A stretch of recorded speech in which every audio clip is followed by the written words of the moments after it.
Hi guys, welcome to code for your growth YouTube channel. So మనం ఈ Java playlist లో last వీడియోలో మనము ఎక్సెప్షన్ హ్యాండ్లింగ్ గురించి చెప్పుకున్నాము. అందులో try, catch, finally, throw and throws ఈ 5 కీవర్డ్స్ యూసేజెస్ గురించి చెప్పుకున్నాము.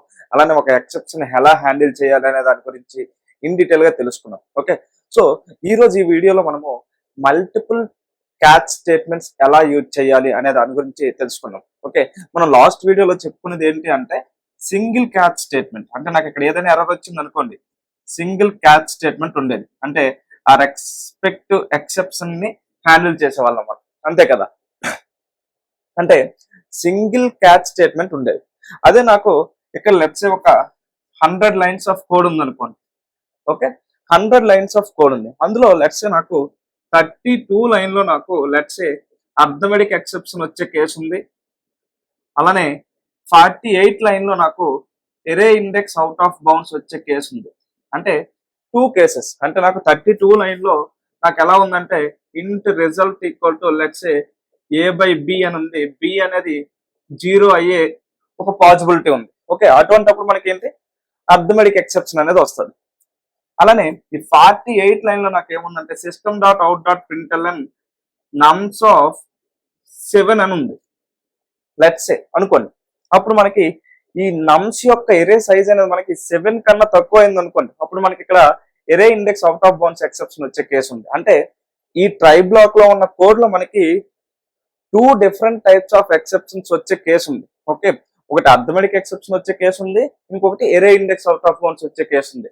కానీ ఇక్కడ నాకు సింగిల్ క్యాచ్ స్టేట్మెంట్ ఉంది. అప్పుడు మనకి దీన్ని హ్యాండిల్ చేయడం అనేది అవ్వదు. అంటే ఇక్కడ మనం అర్థమెటిక్ ఎక్సెప్షన్ రాయాలా, array index out of bounds exception రాయాలా, ఏది రాయాలి అనేది మనకు తెలియదు. కాబట్టి మనం అప్పుడు మల్టిపుల్ క్యాచ్ స్టేట్మెంట్స్ ఎలా యూజ్ చేయాలి అనేది తెలుసుకోవాలి. Okay, so multiple catch statements అంటే ఏం లేదు, మనం సేమ్ ఇఫ్ ఎల్స్ లాడర్ లో ఇఫ్ కింద ఎల్సిఫ్ పెట్టుకొని ఇలా ఎన్ని ఎల్సిఫ్ అయినా రాస్తాం కదా, ఎన్ని కండిషన్స్ ఉంటే అన్ని ఎల్సిఫ్స్ రాస్తాం, అంతేనా. సేమ్ అలానే మనకి ఎన్ని ఎక్సెప్షన్స్ వస్తే మనకి అన్ని క్యాచ్ స్టేట్మెంట్స్ రాసుకోవచ్చు. ఓకే, లెట్స్ సే నేను ఇక్కడ అర్థమెటిక్ ఎక్సెప్షన్ హ్యాండిల్ చేస్తాను, ఇక్కడ array index out of bounds exception ని హ్యాండిల్ చేస్తాను. సో ఇప్పుడు నాకు 32 లైన్ లో నాకు లెట్స్ సే బి వాల్యూ 0 అయింది అనుకోండి, నాకు అర్థమెటిక్ ఎక్సెప్షన్ వస్తుంది. కాబట్టి ఈ క్యాచ్ బ్లాక్ అనేది ఎగ్జిక్యూట్ అవుతుంది. అదే నాకు ఒకవేళ బి వాల్యూ 0 కాకపోతే 32 లైన్ లో నాకు అర్థమెటిక్ ఎక్సెప్షన్ అనేది రాదు.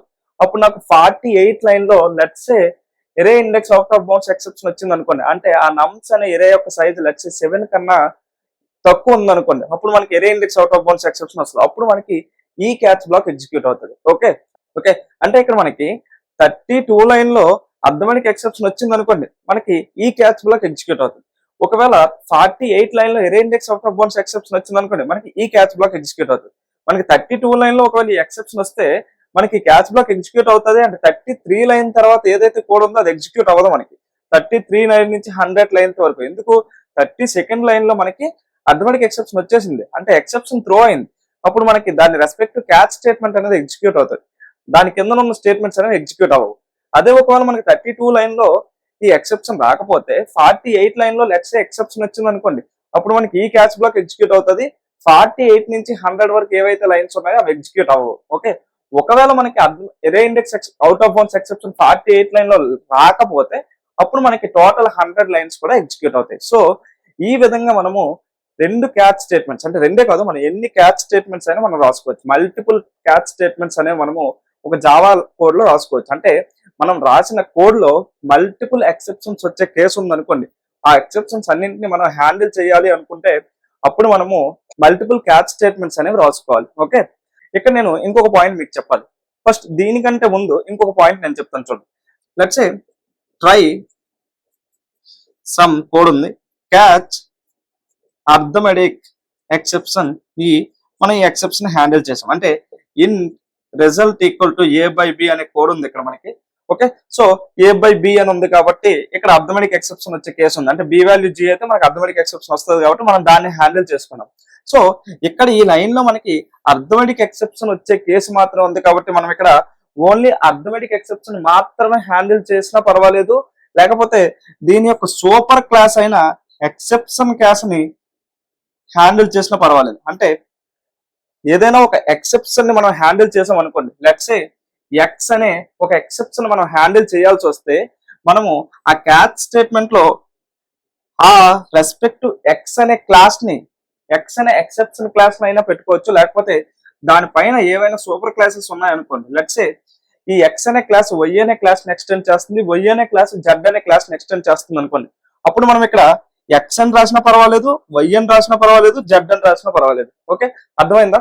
అంటే మనము ఒక ఎక్సెప్షన్ ఎక్స్ అనే ఒక ఎక్సెప్షన్ వచ్చే కేసు ఉంటే మనము ఇక్కడ క్యాచ్ స్టేట్మెంట్ లో ఓన్లీ ఆ ఎక్స్ అని రాసినా పర్వాలేదు, లేకపోతే వై అని రాసినా పర్వాలేదు, జెడ్ అని రాసినా పర్వాలేదు. ఇక్కడ చూడండి, ఎగ్జాంపుల్ చూడండి, ఇక్కడ మనకి అర్థమెటిక్ ఎక్సెప్షన్ వచ్చే కేసు ఉంది. నేను ఇక్కడ అర్థమెటిక్ ఎక్సెప్షన్ అయినా రాసుకోవచ్చు, లేకపోతే దీని యొక్క సూపర్ క్లాస్ అయిన ఎక్సెప్షన్ అనే క్లాస్ అయినా రాసుకోవచ్చు. అంటే ఇక్కడ నేను అర్థమెటిక్ ఎక్సెప్షన్ కాకుండా ఎక్సెప్షన్ ఈ అని అయినా రాసుకోవచ్చు. అప్పుడు మనకి ఇక్కడ అర్థమెటిక్ ఎక్సెప్షన్ త్రో అయినా సరే మనకి ఇక్కడ ఉన్నది దాని యొక్క సూపర్ క్లాస్ కాబట్టి మనకి క్యాచ్ బ్లాక్ అనేది ఎగ్జిక్యూట్ అవుతుంది. ఓకే, అర్థమైందా మనకి ఈ పాయింట్? సో మనం క్యాచ్ స్టేట్మెంట్ లో ఆ రెస్పెక్టివ్ ఎక్సెప్షన్ అయినా డిక్లేర్ చేయొచ్చు, లేకపోతే దాని యొక్క సూపర్ క్లాసెస్ ఏవైనా సరే మనం ఇక్కడ డిక్లేర్ చేసుకోవచ్చు. అప్పుడు మనకి ఇక్కడ ఎక్సెప్షన్ ట్రిగ్గర్ అయితే మనకి ఈ రెస్పెక్టివ్ క్యాచ్ బ్లాక్ అనేది ఎగ్జిక్యూట్ అవుతుంది. ఓకే, సో ఇది మీకు అర్థమైంది కదా. ఇప్పుడు ఇక్కడికి వద్దాం. ఓకే, ఇక్కడ మనకి 2 ఎక్సెప్షన్స్ వచ్చే కేసు ఉంది. ఒకటి అర్థమెటిక్ ఎక్సెప్షన్, ఇంకొకటి array index out of bounds exception. So నేను ఏం చేస్తున్నా అంటే arithmetic exception, array index out of bounds exception, ఇంకా రిమైనింగ్ లైన్స్ ఆఫ్ కోడ్ లో వేరే ఏవైనా ఎక్సెప్షన్స్ రావచ్చు. ఈ రెండు కాకుండా వేరే ఏవైనా, అంటే some stream file not found exception కానీ, లేకపోతే ఐఓ ఎక్సెప్షన్ కానీ ఏమైనా వచ్చే పాసిబిలిటీ ఉందనుకోండి. సో మనము వాటన్నింటిని డిక్లేర్ చేయకుండా ఇక్కడ డైరెక్ట్ గా మనము క్యాచ్ ఎక్సెప్షన్ ఈ అని రాస్తే ఇది ఏం చేస్తుందంటే అన్ని టైప్ ఆఫ్ ఎక్సెప్షన్స్ ని క్యాచ్ చేసేస్తుంది. ఎందుకు? ఈ ఎక్సెప్షన్ క్లాస్ అనేది మనకి ఈచ్ అండ్ ఎవ్రీ ఎక్సెప్షన్ కి మనకి సూపర్ క్లాస్. అంతేనా? మన ఎక్సెప్షన్ క్లాస్ చెప్పుకునేటప్పుడు అందులో అన్చెక్డ్ ఎక్సెప్షన్స్ ఉన్నాయి, చెక్డ్ ఎక్సెప్షన్స్ ఉన్నాయి. ఆ రెండింటికి సూపర్ క్లాస్ ఏంటి? మనకి ఎక్సెప్షన్ అనే క్లాస్ అనేసి చెప్పుకున్నాం కదా. సో అందుకే మనము ఇండివిజువల్ గా ఇలా ఎక్సెప్షన్స్ రాసుకున్నా పర్వాలేదు, లేకపోతే డైరెక్ట్ గా మనము ఆ సూపర్ క్లాస్ ని డిక్లేర్ చేసుకున్నా పర్వాలేదు. అంటే అంటే ఇక్కడే చూడండి. సో ఇక్కడ నాకు అర్థమెటిక్ ఎక్సెప్షన్ వచ్చింది, కానీ నేను ఎక్సెప్షన్ అని రాశాను. సో ఇక్కడ అర్థమెటిక్ ఎక్సెప్షన్ వచ్చినా మనకి ఇది హ్యాండిల్ చేస్తుంది, వేరే ఏ ఎక్సెప్షన్ వచ్చినా సరే ఇది హ్యాండిల్ చేస్తుంది. కానీ మనకి ఓన్లీ అర్థమెటిక్ ఎక్సెప్షన్ వస్తేనే హ్యాండిల్ చేయాలి అనుకున్నాం అనుకోండి, ఇక్కడ మనం ఏమని రాయాలి? అర్థమెటిక్ ఎక్సెప్షన్ అని మాత్రమే రాయాలి. ఓకే, కానీ ఏ టైప్ ఆఫ్ ఎక్సెప్షన్ అయినా హ్యాండిల్ చేయాలి అంటే మనం అప్పుడు ఇక్కడ ఏం రాసుకోవచ్చు? ఎక్సెప్షన్ అని రాసుకోవచ్చు. ఓకే, సో ఇక్కడ చూడండి, ఈ 100 లైన్స్ ఆఫ్ కోడ్ లో అర్థమెటిక్ ఎక్సెప్షన్ వస్తే ఇది ఎగ్జిక్యూట్ అవుతుంది, array index out of bounds exception వస్తే ఇది ఎగ్జిక్యూట్ అవుతుంది.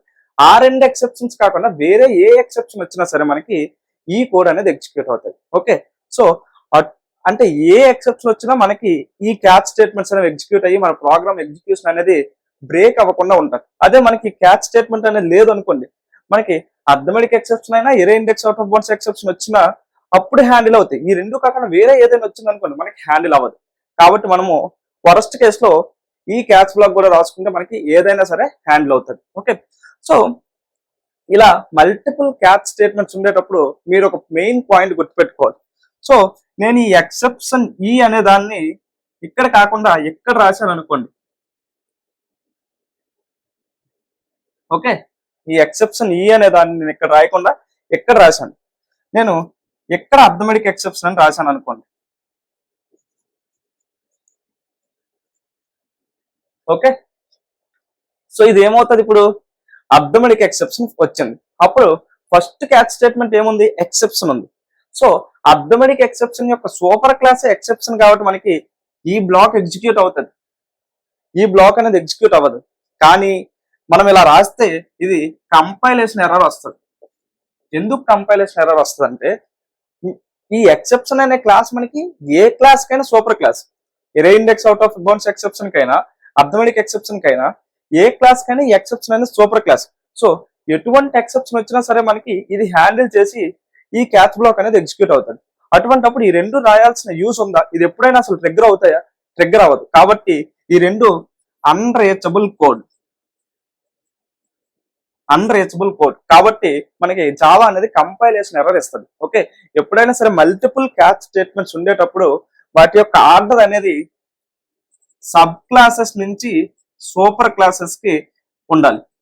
అదే ఫస్ట్ సూపర్ క్లాస్ డిఫైన్ అయ్యింది అనుకోండి, సూపర్ క్లాస్ ఇక్కడ డిఫైన్ అయ్యి సబ్ క్లాస్ ఇక్కడ డిఫైన్ అయితే మనకు అప్పుడు ఏమొస్తుంది, ఎర్రర్ వస్తుంది. ఓకే, సో వాటి యొక్క ఆర్డర్ అనేది సబ్ క్లాసెస్ నుంచి సూపర్ క్లాస్ కి వెళ్ళాలి. ఓకే, మల్టిపుల్ క్యాచ్ స్టేట్మెంట్స్ ఉండేటప్పుడు.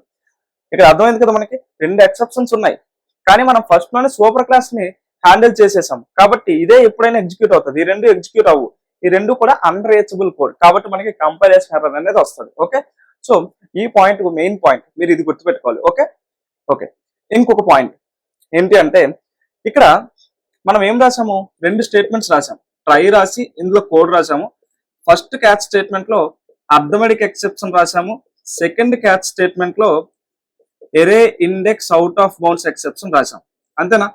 సో ఒకవేళ మన క్యాచ్ లాజిక్ ఏదైతే మనం రాసామో ఈ 2 లాజిక్లు కూడా సేమ్ లాజిక్ ఉన్నాయి అనుకోండి, అంటే the way of handling the exceptions, ఇక్కడ ఈ 2 ఎక్సెప్షన్స్ ని మనం సేమ్ టైప్ లో హ్యాండిల్ చేసాం అనుకోండి, అంటే జస్ట్ లాగ్ మెసేజ్ ప్రింట్ చేసాం అనుకోండి. ఓకే, అంటే ప్రింట్ అలన్ స్టేట్మెంట్ లో ఓన్లీ ఆ ఎర్రర్ మెసేజ్ ని ట్రాక్ చేయడం కోసం ప్రింట్ చేసాం, అంతేగాని మనం ఎటువంటి బిజినెస్ లాజిక్ రాయట్లేదు. అంటే ఇక్కడ ప్రింట్ స్టేట్మెంట్ లో రాసాం, ఇక్కడ ప్రింట్ స్టేట్మెంట్ లో రాసాం. అటువంటిప్పుడు మనం 2 క్యాచ్ బ్లాక్లు రాయకుండా జస్ట్ మనము పైప్ సింబల్ యూజ్ చేసి ఇలా రాసుకోవచ్చు, array index out of bounds exception రాసి మనము ఈ క్యాచ్ బ్లాక్ ఏదైతే ఉందో దీన్ని మనం రిమూవ్ చేసేవచ్చు.